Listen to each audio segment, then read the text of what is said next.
Pascal's publisher sent me a proof copy of The Tyranny of Guilt and asked me a lot of other people to comment on it. I should just say I don't want to sound like a sales representative for the Princeton University Press, but it is a sensational book, and it has been beautifully translated as well. You don't get that clunking feeling you often get in English when you're reading foreign translations. And it's a book that is so well written in the French and the translation. It spoke very clearly to me anyway. It is a book about guilt, and I thought, because a lot of Pascal's ideas may be unfamiliar, I thought I'll begin by just trying to get Pascal to explain some of his ideas to you, and perhaps we'll go on for about half an hour, and then we'll take questions after that, if that's okay. Now, Pascal, in the book, very early on, you say that guilt, Western guilt, guilt about the West, guilt about whiteness, guilt about colonialism, has been dominating Western thought from existentialism onwards. What do you mean by that? How pervasive do you think that guilt has become? Well, it's pervasive because it's an ideology which is not always outspoken. 26 years ago, I had published another book which was called The Tears of the White Man, translated in English, about the sentimental view the left, the extreme left, had about the new decolonized country. And it was this idea called third worldism, according to which countries of the third world were about to save the world and to destroy the fortresses of the North being us, ex-colonists. And this ideology in that time had served to justify the different dictatorships which blossomed in the South, Ethiopia, China, Vietnam, Cambodia, and so on. And 25 years ago, looking at the comments made after the bomb attacks, 9/11 in America, 2005 here in London, 2004 in Madrid, the different bomb attacks we had in France also in the 90s, I was struck by the commentaries of the people. And of course, everybody blamed the attacks, but many intellectuals said, well, maybe we deserve them. Maybe there is a reason behind the bombs. And they deployed immense treasures of ingenuity to explain to us that, in fact, of course, we were the victims, but maybe we were guilty, and the attackers were the real victims. So, this is very common in the French left, but also in the German left, in the English left. And after the bomb attacks in London in 2005, I remember one line by John Le Carré, who said, yes, it's horrible, but the British, having the policies they have, maybe should ask themselves whether they haven't made too many mistakes. So that's how I decided to write my book, because I think this feeling of guilt is very rarely outspoken, but it's underlying every kind of conversation. And the implication is the white man is bad. And being bad, he has to apologize for what he did. And so I started questioning this motto. I had noticed before, just in passing, guilt can be a very flattering notion to Westerners. If you say that we are the root cause of, I was reading an article by a colleague of mine in The Guardian, and nothing that has happened in Iran, in Afghanistan, it could all be traced back to the West. That is quite a flattering notion. I think explore that really quite well. Yes, I think Freud said that masochism was the reverse of sadism. Instead of beating someone, you beat yourself, which is a way to remain the master. And for instance, after the tsunami in 2006, the tsunamis that happened in Thailand and Indonesia, I read many comments saying that it was the fault of the industrial world, that nature was taking its revenge on our hubris. I don't know if you say that in English. And the same thing happens about massacres, dictatorships, starvation in the third world. You always have someone saying yes, but in the end, we are the only responsible. In the end, if we had not been putting our hands everywhere on this planet, those people would have not massacred each other. So crucially, from Europe, which is a century ago, Europe owns most of the world. Yes, yes. From Europe's point of view, we are still in control. Even if it's negative control, the world still moves exactly. to our exactly. vision. You said the good sentence. That's exactly where it's another form of megalomania. We think we're still ruling this globe, and we have our hands everywhere. Just one small example. After the Mahomet's cartoons affair in 2006, a journalist, a French teacher in Libya, in Tripoli, wrote to Le Monde, which is a French magazine, and he said, all this turmoil is shameful for us because, after all, we are the masters of the world. He said that bluntly. And he was speaking like Disraeli or Jules Ferry, but it's not true. We are not the master of the world. Europe is a remote province of the world. Now, the master of the world are China, India, and the United States, if you can speak about mastering the world.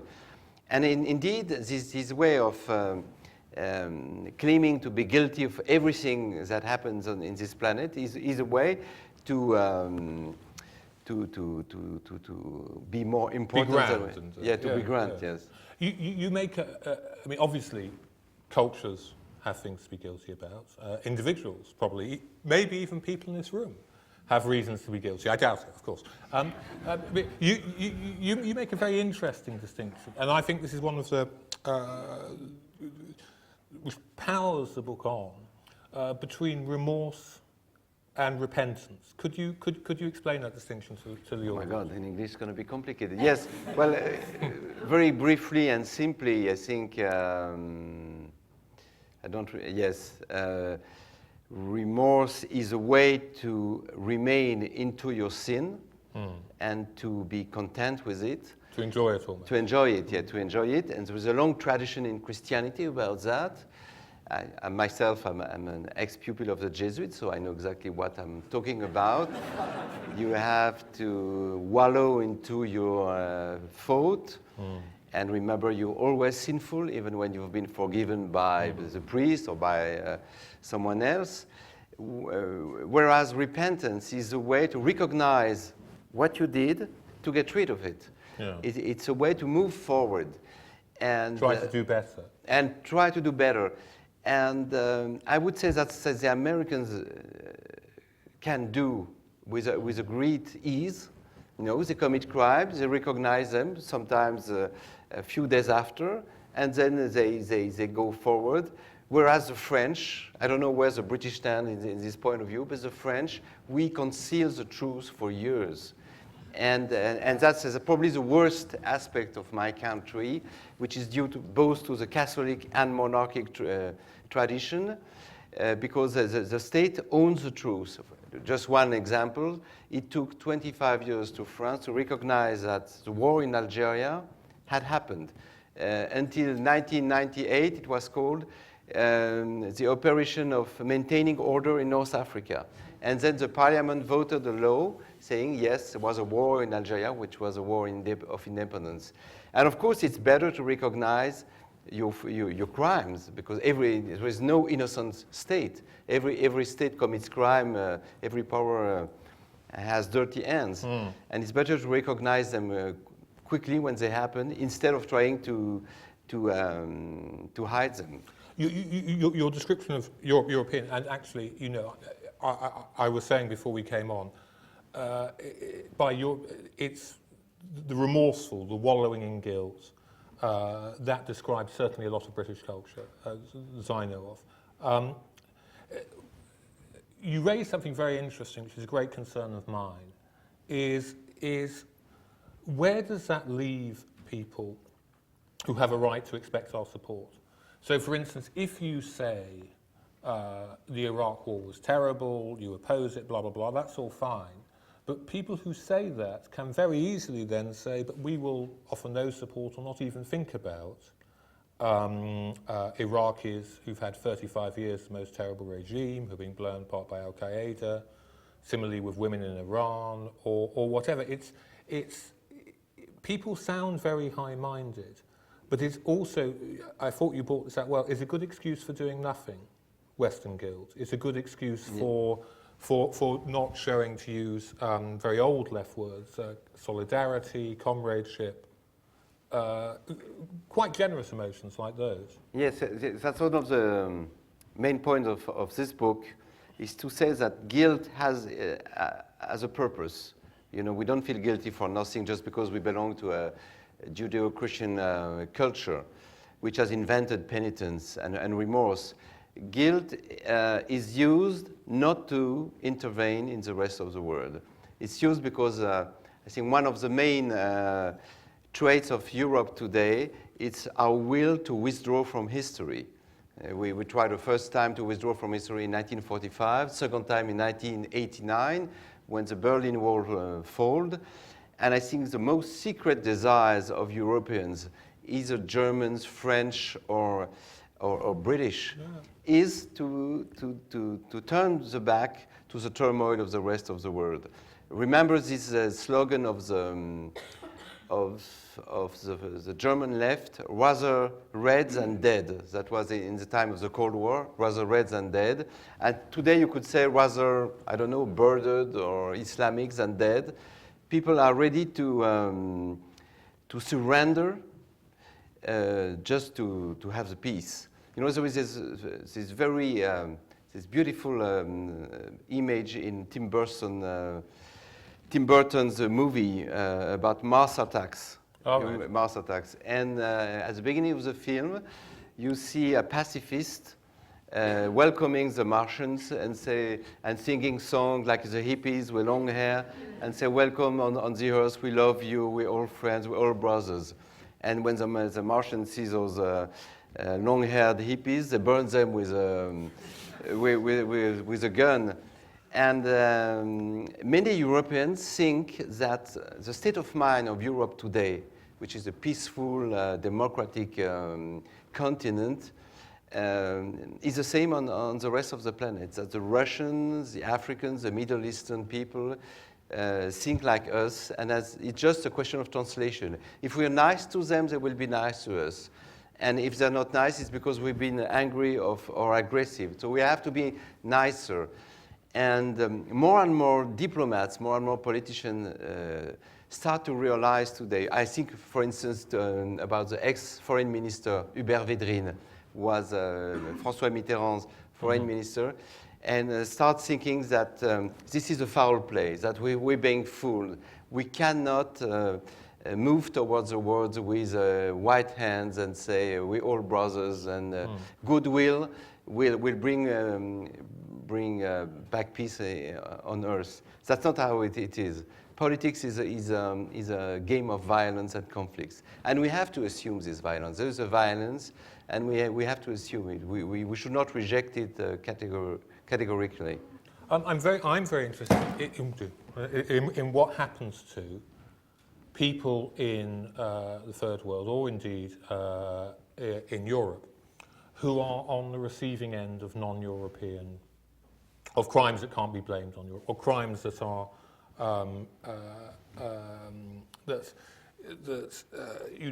by forces outside European control. I'm very struck by what happens to Muslim feminists, Muslim socialists, Muslim Democrats, or Muslim atheists like Ayaan Hirsi Ali, that they can't rely on people who call themselves Democrats and left-wing and liberal and feminists in the West to support them. They seem to be being cut out of all of this. I know. That's one of the main concern about the left. I think globally in Europe, the left has betrayed its own ideals. And the left traditionally has two ideals: universalism, universality of rights for everyone, men, women, children, and social concern. In which for social concerns, the left still has its goals, but in which concerns universalism, most European lefts have shifted to a kind of to a cult of differentialism. We do not protect people anymore, individual persons. We protect the cultures to which those persons belong. And you mentioned Ayaan Hirsi Ali. I was one of, with a few other intellectuals in France who tried to protest against the treatment endured by Ayaan Hirsi Ali. She has been attacked here and in the United States by two prominent intellectuals, Timothy Garden Ash and Jan Buruma. We had a fierce polemics with, I had a fierce polemic with those two. I even had a talk in Norway with Jan Buruma. And none of us changed his mind about what he thought. But I think this is the divide line is exactly this one. The Enlightenment message is it protects the person. Every person, whatever a belief, the color of her skin, a language, a culture, has rights and has the right to have rights. And the other idea that probably comes from anthropology after World War II is that above the person, you have the culture. And you have to respect the culture much more than the person who belongs to this culture or to this religion. It is the sort of turning of the intellectual world upside down, because the counter-enlightenment used to say, de Maistre would say, what are these universal rights of man? You know, there's no such thing as man. There are Frenchmen, there are Italians, there are Germans, there are Poles. There is no such thing as man. Now it's people on the left who say, no, you can't say this. They've got a different culture. That is completely different. And it is somehow imperialist to start defending people who are asking for the same rights that you are doing. Yes, absolutely. 3 years ago, I think, la Cour de Cassation, I don't know how to say that in English, in Italy, which is a kind of Supreme Court in Italy, had to judge a case of a young woman from Pakistani origin who had fallen in love with an Italian guy, and she had been beaten by her brothers and father. And the judgment of the court said, this young lady is guilty because she tried to escape her religion of origin. And this is, of course, contrary to every principle we believe in. And so we should support all the dissidents, the rebels, the atheists who try to escape their religion of origin, whether Muslim, Christian, Buddhist, Hindu, whatever. How popular are you in Paris? I was just wondering about Paris intellectuals, and I perhaps I have a cliched or an unfair view of them, but I can't imagine that these articles your arguments are necessarily always popular with French newspapers and intellectuals. Well, you know, we have a tradition the French don't like religions very much. We've had 2,000 years of Catholic Church, so we've been vaccinated against fanaticism, and the French tend to be spontaneously anti-clerical. And that's why I'm more optimistic about France's integration of Muslims than I am about England. But maybe you know more than me about England. You probably know much more than I do, if I read your articles correctly. And France invented, I don't want to plead for my own country, but go ahead, please.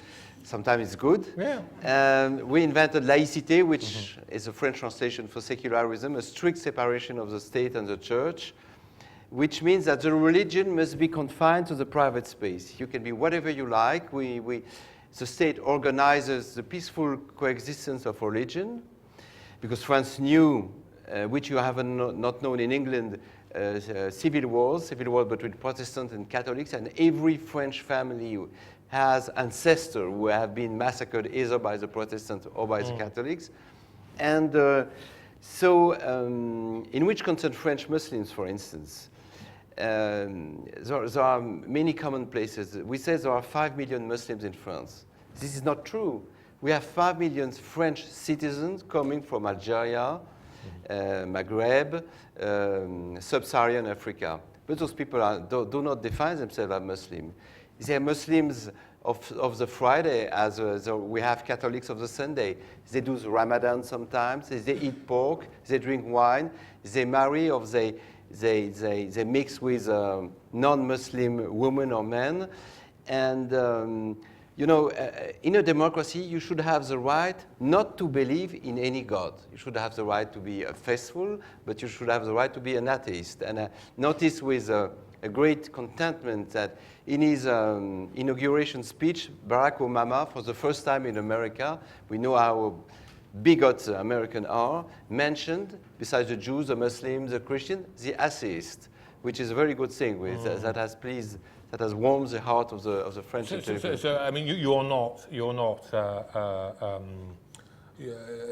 You can still walk the streets of the left bank in safety. You're not treated as, your arguments are not treated as outrageous. No, because you know, I don't know how it is in England, but in France we have a very hot and warm debate, and in which concerns religion, for instance, our main supports are the Muslims themselves. Many, especially the feminists. Women from the inner cities, women coming from Algeria, Morocco, Tunisia, they say, how can you, French people, betray your own democratic ideals? Let me just give you a very simple, just one example. It happened 2 weeks ago. As you probably know, we have in France, like you have here, a big debate about the burqa, the hijab. So the government started a long debate, and as we are a democracy, we nominated a commission, and now it's been speaking for about 9 months. And one imam living in very close to Paris, in Drancy, called Imam Chagoumi, publicly in his mosque on the preaching on a Friday, said the burqa is not religious. It's not a religious commandment. It's not written in the Quran, and consequently, it can be prohibited. This is not a violation of the holy scriptures. So, immediately, a group from the extreme left and Islamist group started to parade in front of his mosque. Treating him of ally of the Jews, of the Zionists. So, you know, it started in this big Middle East turmoil. And it took 2 weeks to the police to disperse the demonstrators, which were prohibited this imam to deliver his words. And that's typical of the shyness of our politicians, whether left or right.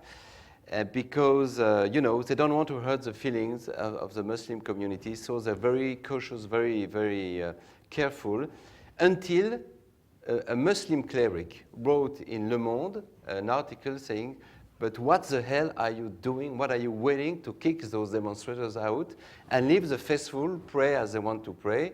Every imam has the right to reinterpret the Quran according to his word. Do you think it is, to go back to the main theme of your book, do you think it is guilt that stops? I mean, this is an outrageous thing, I mean, on all kinds of levels. A free man in a free country has expressed his opinion.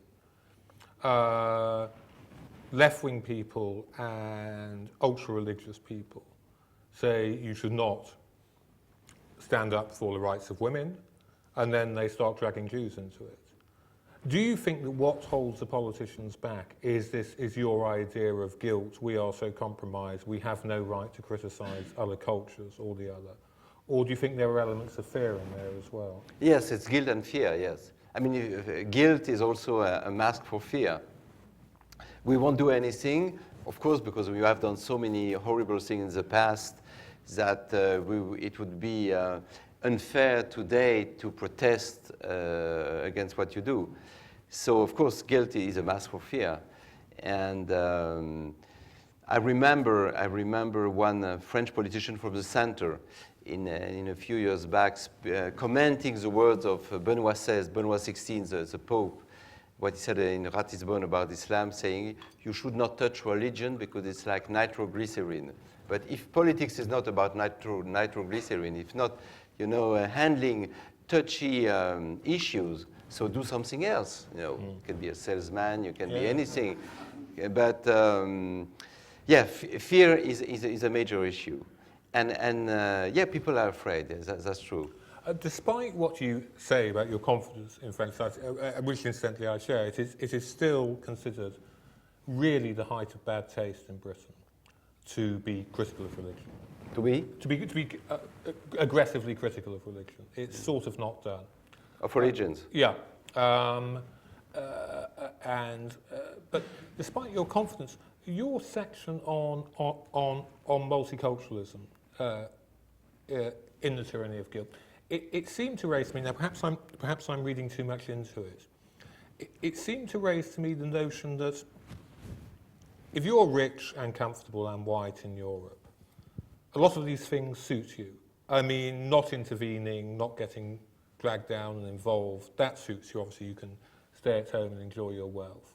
But also, multiculturalism suits you in some ways because it means that your children aren't competing. The children of immigrants, if they're in these cultures and ghettos, are not getting the qualifications and the broad culture to compete with your children for good jobs. Am I reading too much into that? Or it does seem odd when Jacques Chirac is a champion of the poor world and all these conservative French figures who are doing very well and making a lot of money can use the language of rebellion, of liberation, of emancipation to justify themselves. Oh yes. There is a guilt complex on the right side also. It's not only part of the left, but one of the main divides between France and the Anglo-Saxon world is about multiculturalism.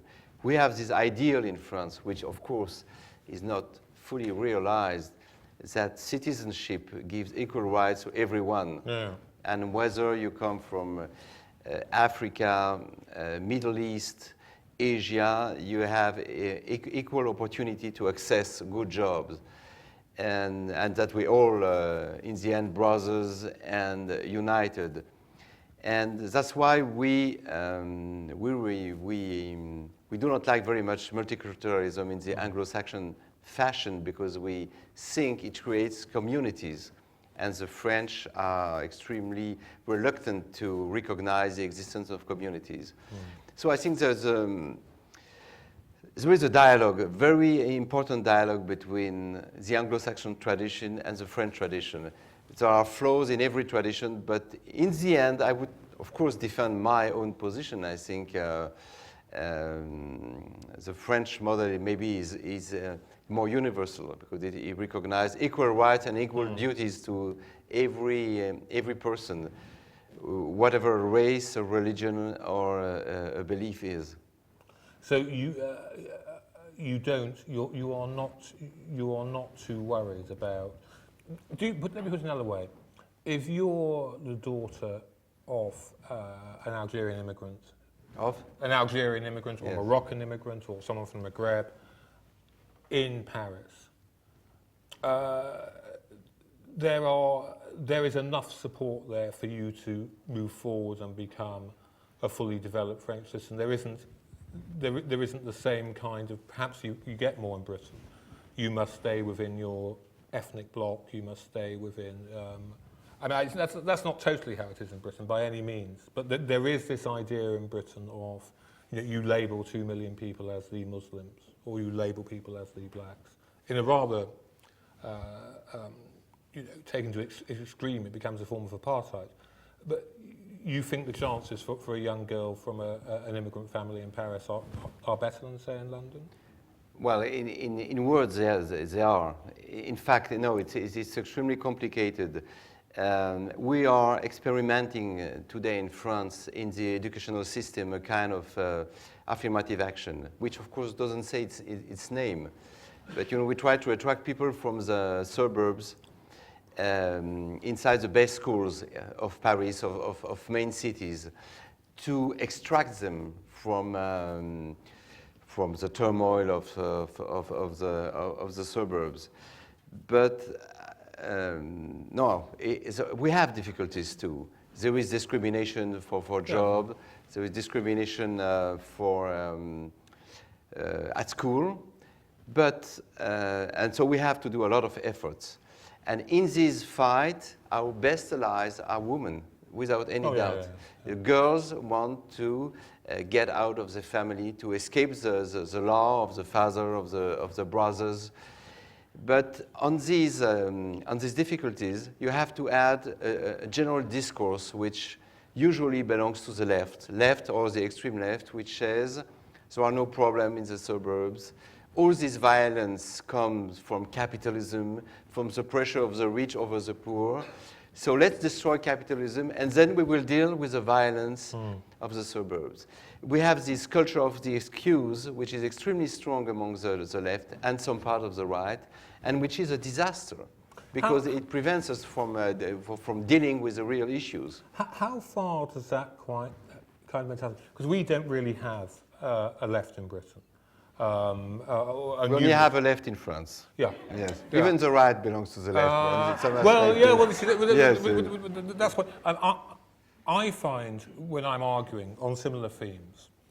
After a bit, people will keep saying to me, "Yes, Nick, but you're just talking about, as you were talking about before, third worldists in the 1980s. You're talking about groups out there on the fringe. But what interests me is how far, because all arguments start out in small groups, all ideas start somewhere among a few people, is how far those ideas, or a distortion, a caricature of those ideas, influence, in English we would say, the mainstream thinking. The consensus, the type of people who read Le Monde, the type of people who work in ministries. How far are the ideas you're criticising established amongst the French elite? Well, those ideas have been lasting since World War II. And they were already existing before World War II, but they've been lasting in the intelligentsia. And in France, we have intellectuals, which I think are not so many here in England. No, we don't like to call intellectuals intellectuals. It gets them into terrible trouble. They don't have the same role and the same importance as in France. But, the intelligentsia in France is received by the media, is even listened to by the politicians. They are invited by minister or eventually by the president, trying to get an advice or an idea. But there is a mentality. There is a pervasive mentality which is dominating. And so it's very hard to counter it. So you have to... There isn't even a name for it, is there? Which is? Well, there is no name. Yes. It's not socialism in any recognisable sense. It's not liberalism. You are very liberal. The ideas you're criticising are illiberal. It's very hard to... It's so broad that people don't really have a name for it. Well, in France, we, like you do here probably, we practice a double language. So it's the official language which everybody speaks on the media, and the television, the radio, in the newspaper. And there is what everyone thinks in his inner self. So the danger is like, we've seen that at the last election, is that the extreme right recuperates all the unspoken words of people. And that's what scares me about the French left. For instance, Martine Aubry, which will probably be the candidate of the next elections in France. For the Socialist Party. For the Socialist Party, which is the main party of the left. Tolerated that in the city of which is a mayor, Lille, that, for instance, swimming pools be open on Wednesday and Friday for Jewish girls or Muslim girls, separate swimming pools, so that those girls do not meet a boy's eyes. Oh, right, yes. Yes. And, of course, this is a violation of the core beliefs of the left. And my fear is that little by little, to please the electorate, the left starts again in speaking this language of guilt and bad consciousness. Where do you think, I have to say, I haven't read a book for a long time that has made me think about Europe as an area of decline. It comes very powerfully through from your writing. Where do you think Europe is going? Do you think the ideas you criticise, do you think they will remain triumphant, or can you see shifts happening? I have no idea. Usually shifts come from hard confrontation. So I cannot wish disaster for Europe, for Europe to wake up. That would be absurd.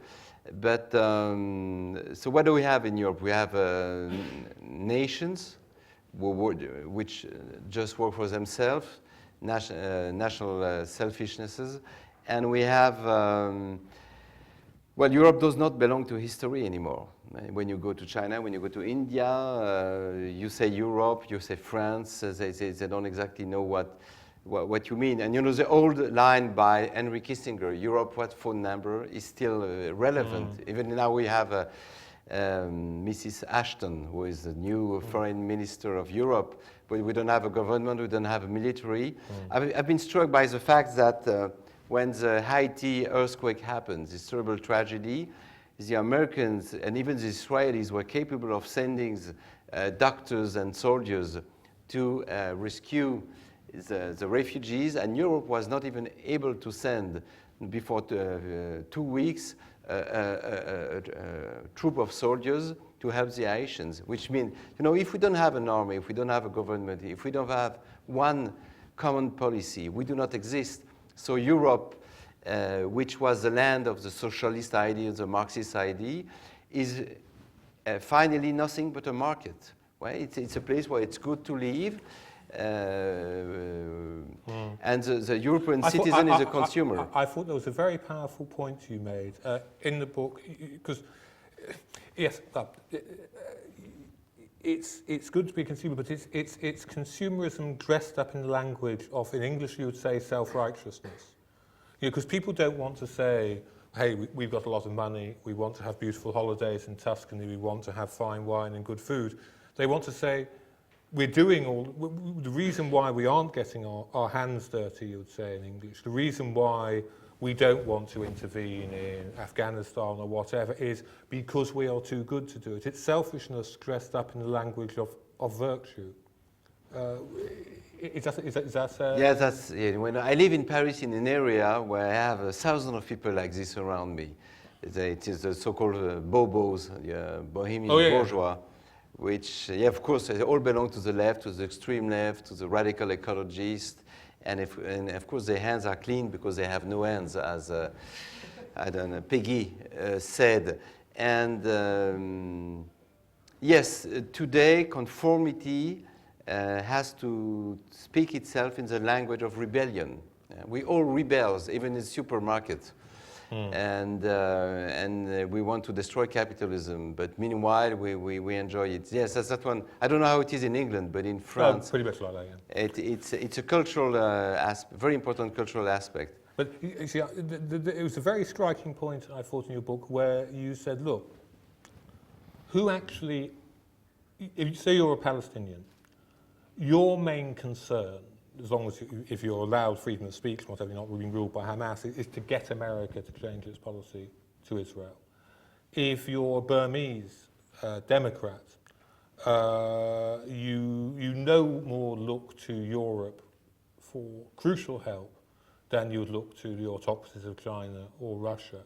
It's a strange thing because we increasingly Britain now, we produce these great statements and these great moralities, but people who are actually suffering sort of seem to recognise that we're not going to do anything, not anything serious. Yes, that's why Europe attracts sympathy, because it doesn't weigh very much, you know. So we like the Europeans because the Europeans don't do much in the world, and the little they do is already too much. And usually people hate Americans, but this hate is a form of respect. And it's the same thing happened in France. Nicolas Sarkozy and his ministers say the role of France in the world is crucial. We're going to solve the Middle East problem. Tony Blair's tried to solve the Middle East problem too. But as you said, if I were a Palestinian and would turn towards Washington and say, so what do you offer concretely? So all this guilt complex is in the end a way to withdraw from the present times. And this is, I think, the most secret dream of every European citizen, whether either in Berlin, Paris, or London, is to enjoy life and keeping away from the trouble of this planet. But unfortunately, this planet is all around us. We're not on an island. We have Russia as neighbors. We have the Middle East problems. The Africans are knocking on Europe's doors and come as boat people in Italy and Spain. And it's impossible for us to turn a blind eye to the misery of the world and saying, I wash my hands, this is not my fault, we've been doing so many massacres now, we cross our arms. We cannot afford to be the Ponce Pilatus of the world. We have to be actors. And besides, that's exactly what Obama asks the Europeans. Take your share of the burden. And guilt is just a way to not to take our share, to withdraw.